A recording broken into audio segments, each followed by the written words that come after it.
អានុទិនចានអាលីអាលើ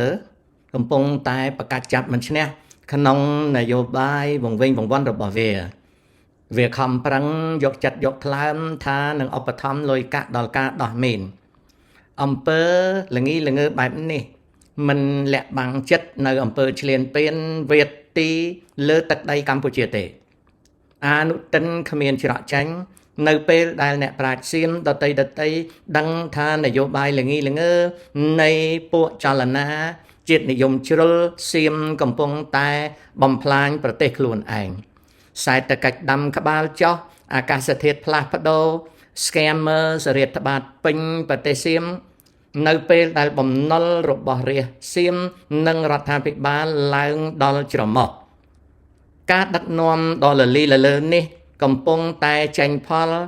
ក្នុងពេលជាមួយគ្នាអំពើឈ្លានពានរបស់សៀមត្រូវបានអន្តរជាតិមើលឃើញហើយបកអាក្រាត